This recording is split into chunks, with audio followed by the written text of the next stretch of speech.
Hey everyone, welcome back. Today we're going to unlock a powerful new tool in the Power BI world, Copilot.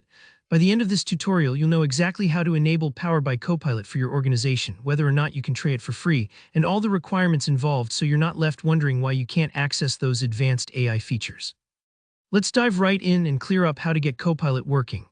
First, before you even try using Copilot in Power BI, there's an important foundational step. Your organization's admin has to enable it. This might be your IT department or anyone who's a Fabric admin or global admin for your Microsoft services. They'll need to head over to the Fabric admin portal and look for a setting called Get Ready for This. Users can use Copilot and other features powered by Azure OpenAI. It's buried within the tenant settings, so if you're not seeing Copilot appear, this is usually the very first thing to check with your admin. Think of it like flipping the master switch on a circuit breaker. If this setting isn't on, nothing else downstream will work. Now, sometimes you might run into a little speed bump based on where you're located in the world. Copilot relies on Azure OpenAI, and in some geographic regions, those services just aren't available directly yet. But don't worry, Microsoft actually provides a secondary option. There's another setting your admin can enable that allows your data to be processed outside your immediate geographic region. It may sound a bit technical, but it's just saying, yes, let Power BI process this in a region where Copilot is available. As always, check with your admin if you're not sure what's allowed by your organization's policies. Once your admin has set the stage, let's talk about where Copilot lives, workspaces, and capacities. In Power BI, the workspace is kind of like a project folder holding your reports and dashboards. But here's the catch. Copilot won't work just anywhere.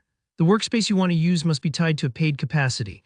You'll need either Fabric capacity, think of it like a high-performance subscription, often called FSKU, and it needs to be F2 or above, or Power BI Premium capacity, which is P1 or higher.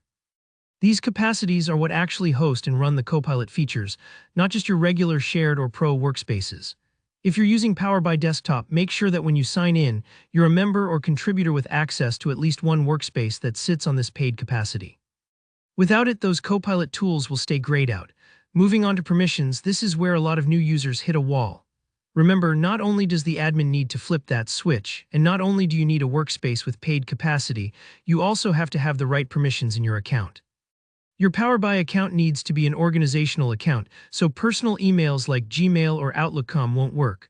Plus, your rights for the workspace and tenant have to align with what Copilot needs.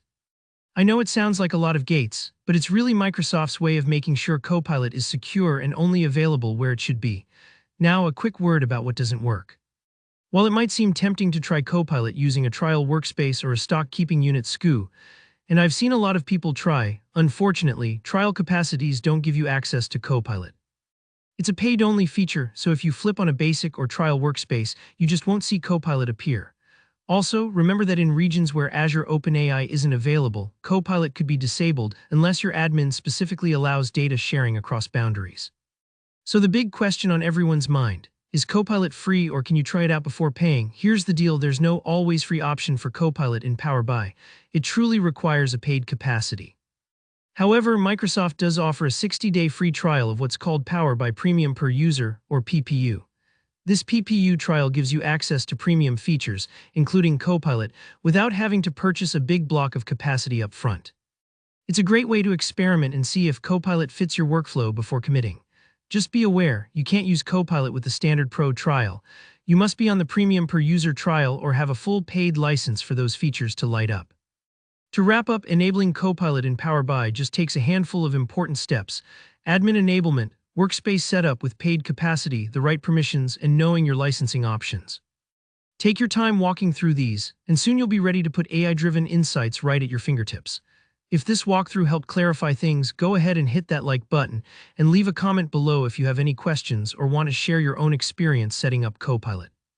And of course, subscribe to the channel for more hands-on Power BI tutorials and tips. Thanks for watching, and I'll see you in the next video.